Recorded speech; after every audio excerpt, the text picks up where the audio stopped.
Hello，大家好，歡迎嚟到我嘅南美31天系列。上一集講到我順利到咗利馬住咗一晚，感受下米拉佛洛雷區嘅繁榮。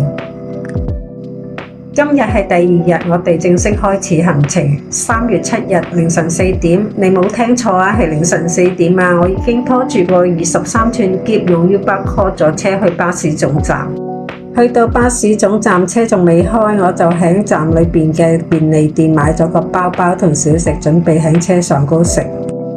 講返呢程巴士啊，預先我喺 Cordisor 嘅網上訂飛，佢哋嘅巴士分2層，樓下咧就比較闊落，價錢當然貴啲啦，但係我揀咗樓下，因為去廁所比較方便。你知啦，成4個鐘唔使擒上擒落，舒服好多㗎嘛。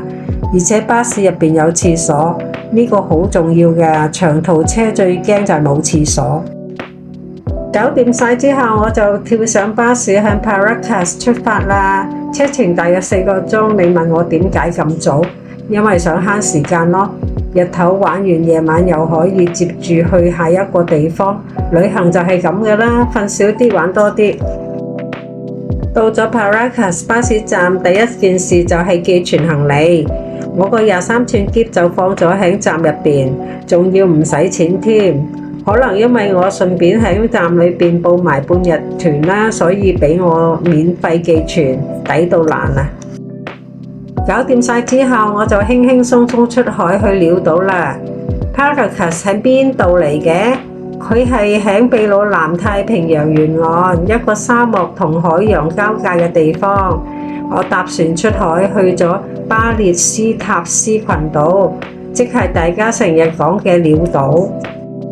哇！呢個島真係好熱鬧啊，海獅一大堆，瞓到成個沙灘都係，仲會嗌出聲添，好似話你睇下我幾攤，然後仲有企鵝添。你知啦，見到企鵝真係忍唔住講好得意啊！仲有滿天嘅雀仔飛嚟飛去，加埋岩壁上嗰個神秘嘅燭台樂圖案，到依家都未有人知道係邊個畫嘅。企喺船邊吹住海風，你會有種感覺，哇！我真係嚟到南美啦！講返轉頭，今朝早叫車到巴士站，南美用 Uber 真係好方便嘅，唔使擔心語言嘅問題，價錢又透明，仲安全過喺街是但叫的士。所以我成個旅程市內移動都係靠 Uber， 慳返好多麻煩。你哋記得啊，臨出門口嗰時記得裝返個 Uber Apps。玩完潦島之後，返岸邊都差唔多中午啦，我就喺附近揾咗間餐廳食午餐。嗰邊嘅餐廳多數都係買套餐嘅，有湯有飯，仲有主菜，我覺得幾啱我胃口啊！清清淡淡又夠熱，食完個即刻暖晒。你知啦，出海吹完風，有碗熱湯飲下，成個人都會精神返啦。食飽飯之後，我哋就返巴士站攞返個篋，準備搭下晝2點45分嗰班巴士，繼續去 Losa 出發。又係4個鐘，今次我特登揀2樓窗口位，諗住睇下風景，因為全程都係遊柏路嚟嘅。到咗 Lasca 有個窩心嘅位置，一定要講下。民宿老闆竟然一早喺車站等我，仲話要幫我拎行李添，我有啲唔好意思，因為佢年紀都唔細㗎啦。好彩民宿只係3分鐘路程，如果唔係我真係好內疚。老闆琴日同我訂咗納斯卡線，朝早8點半旅行社就嚟到民宿接我啦。今日嘅行程得一個，就係飛上天空親眼睇呢個納斯卡線。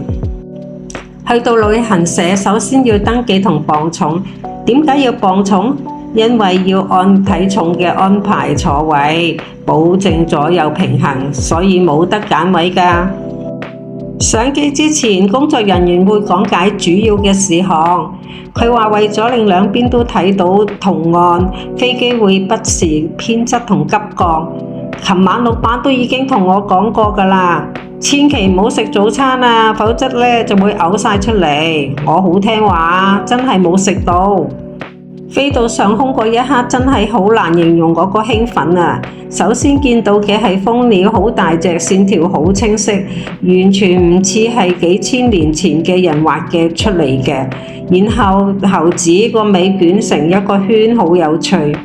再嚟睇豬豬，對腳好細緻，係有鯨魚啊同埋出名嘅外星人。或者有人叫佢係太空人，成個圖案係地面伸展開去，真係好震撼。飛咗大概半個鐘頭，終於降落啦。雖然真係有啲暈，但係落到地面嗰一刻，工作人員遞上一張證書，證明我已經完成咗呢個納斯卡線嘅飛行體驗，即刻覺得值回票價。返到市中心已經11點幾啦，暈暈地揾間本地嘅餐廳坐低食飯，叫咗個炸魚餐，哇！一上台嚇親，超大碟，一個人點食得晒啊？師奶本色，見到街市點都要行個圈。嗰邊嘅生果檔好熱鬧，好多都我未見過嘅品種，顏色鮮豔，好似畫出嚟咁。食完餐，行完街市之後，我喺市中心行咗一陣，感受下呢個小城嘅午後氣氛，然後就返酒店休息啦。因為今晚我要搭嘅通宵巴士離開呢度啦，向下一個城市出發。納斯卡呢個世界未解嘅謎，我會記住一世。今晚我會搭通宵巴士由納斯卡出發去阿雷基帕。預計坐10幾個鐘先去到下一個目的地。到底南美嘅長途巴士係點嘅？想知嘅話，記得訂閱我嘅頻道，撳埋個小鈴鐺，咁就唔會錯過下一集㗎喇。我哋下集見，拜拜。